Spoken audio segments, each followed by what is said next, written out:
Ni-elbow niya.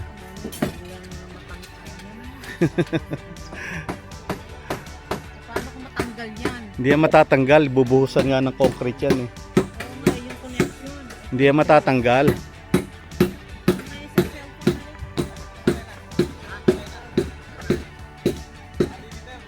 cellphone na rin.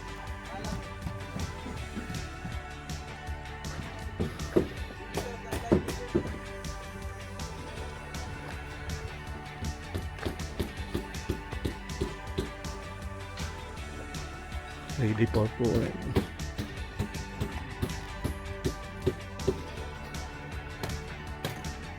Dikit na sa ano, sa poste.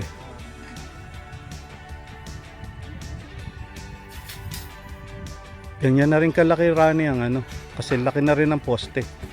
Yung buhos niya. Oo, maging kasi laki na rin. Dadaan ba ito sa ano, dining room ano? Ay, hindi, sa bagay liliit. Ano, tapa pala. Hanggang taas pala yan. Dapat may buhos. Hanggang second floor na. Alis na gitna niya.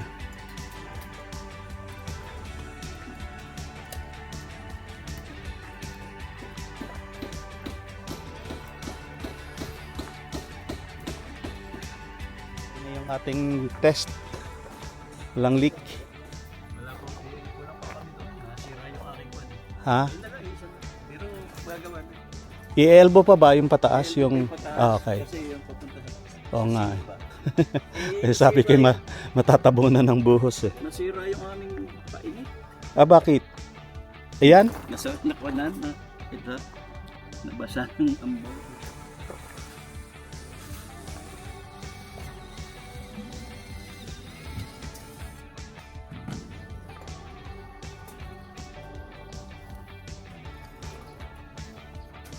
Ito ba yung nasa wall ah? Wala po. Nasa... Yung pa ng bar. Sa bar. Okay. Ayun po yung nasa... Yung table mo. Nandito yung bar. Ganyan. Oo. Naka-scale naman o yan. Okay.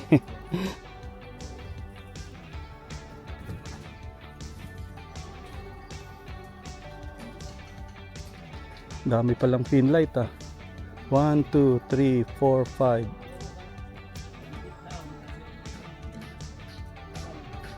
Ano kayang gitna yun sa ceiling fan? Sa ceiling fan. Nilagyan pala niya.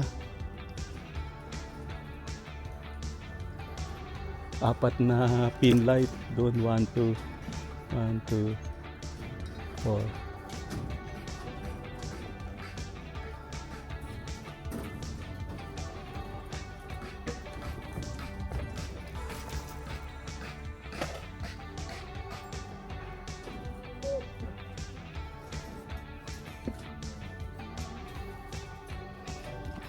Tapos yung dalawang yun sa drain ng ano no, ng deck para pagka nabasa.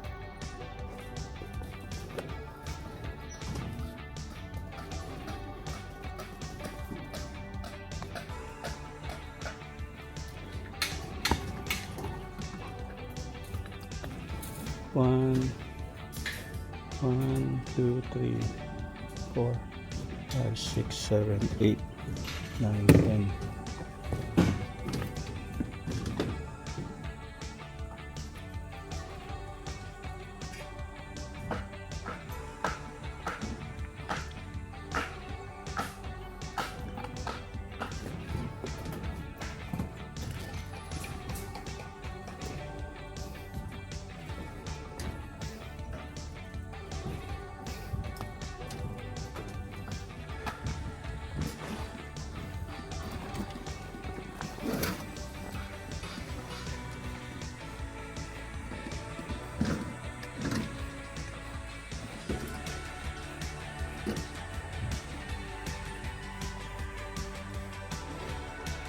And we're almost ready for pouring.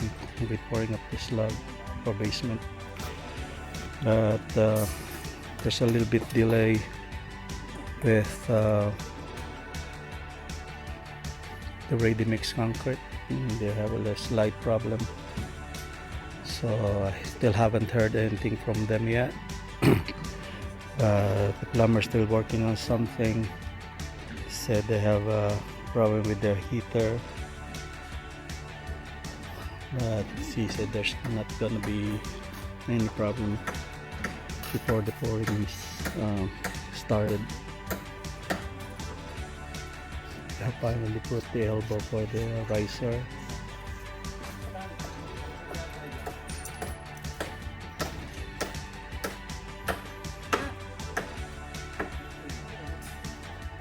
I'm gonna call the ready mix company to see what's going on, because we don't want this to reach until it's dark, because we don't have lights, so we haven't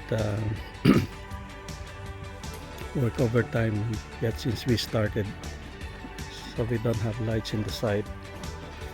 So we'll see what we can do. If that does happen, we probably need to buy some lights just in case. So I'm under the deck. It looks like the support is pretty good. Make sure that this is stable enough to hold the concrete during the pouring. We get some shoring jack. We have good braces like our horizontal braces. We have some tubulars. My foreman doubled the pipes right over here. Make sure that it will hold well during the pouring.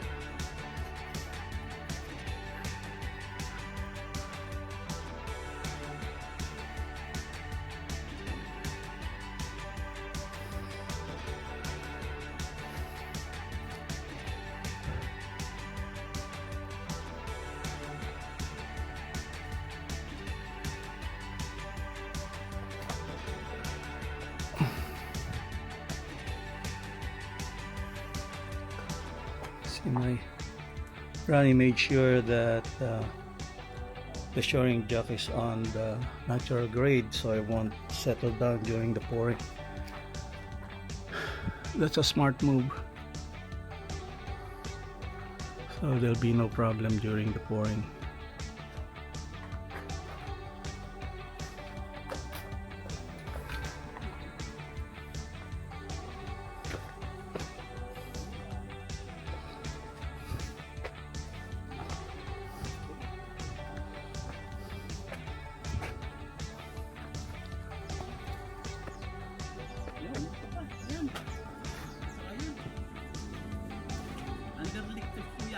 Under leak test? Ayan, nakakumpa.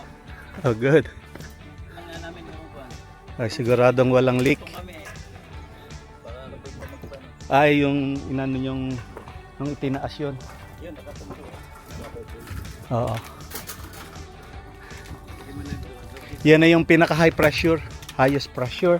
Mataas ang pressure niya pala. Taas nga eh. Lakas ka, ewan kung bakit may Kako parang 40 na rin ah. bakit tayo meron pang water tank. Eh kaya na yung umakyat, 'di ba? Kahit wala kang Ang lakas ng pressure. tangke. Kaya sabi ko, bakit ni-require pa nila yung water tank? Eh, Hindi, ayun po, kung ayun halimbawa kuan, nabusan kayo ng tubig, may tangke. Kaya nga po may booster eh. I see. Okay. Para kako pag ini nawawala po tubig, meron naman kayong booster. So meron kang ano? Direkta naman po yan. I see. May bulb lang na po. Hindi rin kayo mawawala. Kaya nga. Lalo na dito sa Nasugbu, kuryente at ano. Kami nung kami naka-stay ngayon sa Twin Lakes na condo. Yung pala, under pa rin ng Battelec. Kaya dalawang beses na kami nawala ng kuryente. Bakit pa yung... Alam ko, meron ko na yung Tagaytay. Hindi, yung hub. Pero itong banda rito na malapit sa Nasugbu, kasi malapit sa Nasugbu ang Twin Lakes eh. Malapit Ano? sa boundary. Wala, Battelec pa rin. Kaya asar na asar kami. Lumipat pa kami ng isang kwarto ng isang gabi dahil Wala namang genset yung one. Yung kanina. meron silang genset. Kaso mo.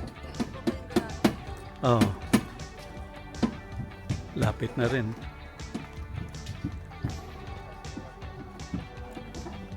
Ah?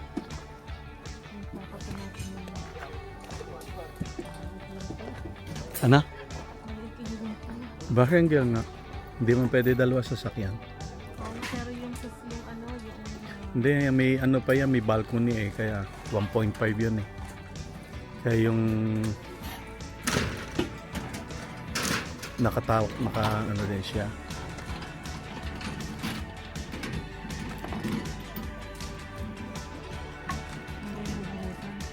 Hindi. Hindi, ito bubuhasan din yun. Ah, hindi pa. Sayang yung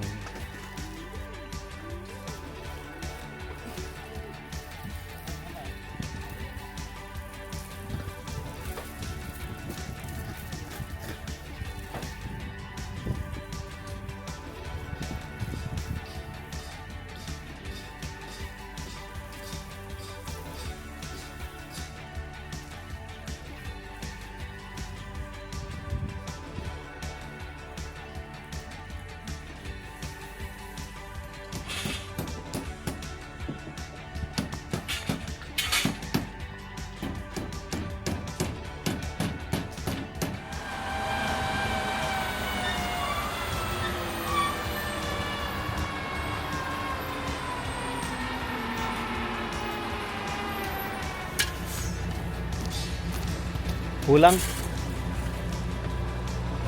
Masyado mabigat siguro. Ah, sala.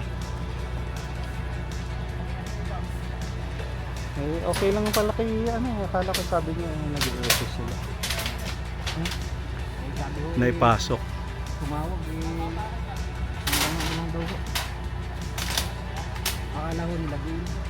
Kaya nga, yun ang usapan namin. Eh kako sabi ko, pagka in-approvean, okay lang. Eh pagka hindi, wala tayong choice kundi dito. Pinapasok naman. Tsaka ang tigas naman ng lupa eh. Akala, inaalala nila malambot, diba? Mahirap lang magpasok kasi atras.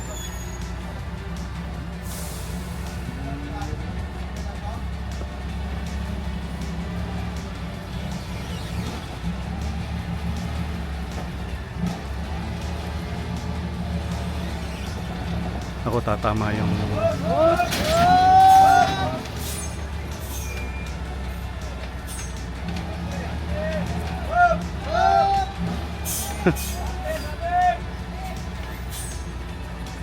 maliit yung ating pinto.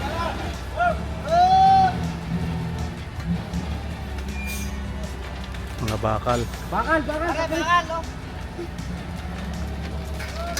Kante. Ay, ayan. Oh! Bante!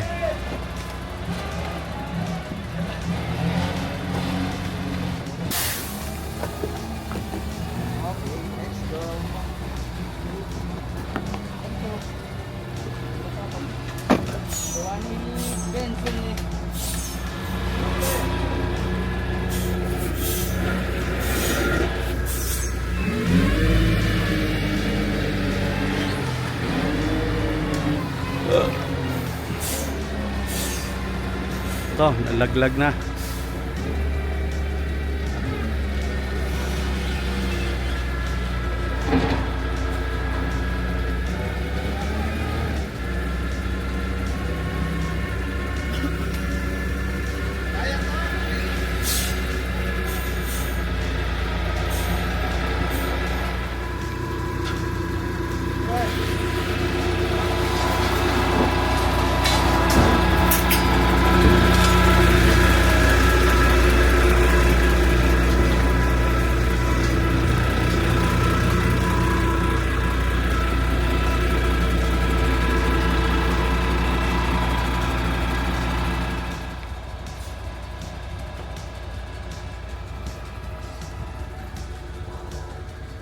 Test ba?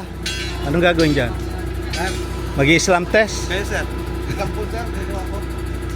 Hindi naman required dito. Okay ba yan? Ha? Ikaw pa sa sampol. Ewan ko, hindi na siguro. Huwag na sir, kasi sabi ng demolder, baka pwede wag ka gumawa to kasi ang hirap mag-pick up. Kaya nga eh. Hirap, may bayad po yung truck eh. Kaya nga eh. Tsaka andyan na yung isa eh. Okay na sir, wag na. Okay, wag na. Hindi na sa pakiusap ng pan eh, demolder, may bayad yung service eh. Kasi sa mga high-rise building lang ginagawa yan. Tsaka mukha naman maganda yung mixture. Alam po tayo sir? Ha?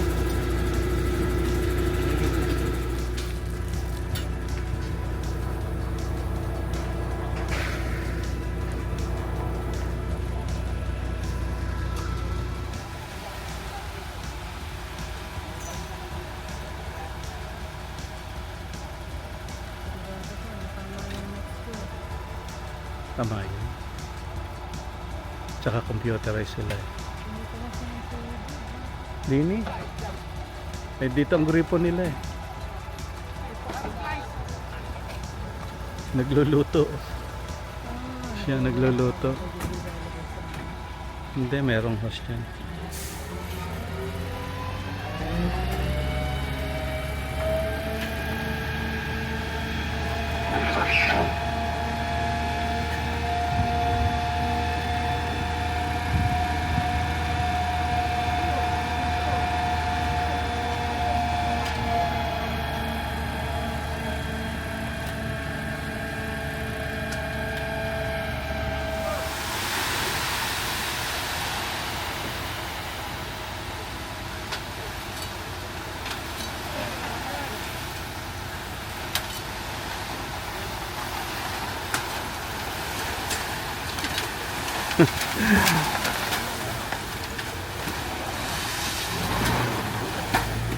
Nasaan na yung ating vibrator?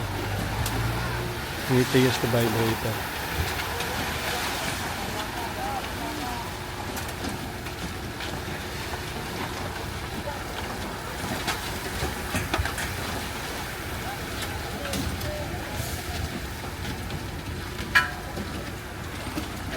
Kanina ang vibrator natin. Rani, vibrator natin. Vibrator.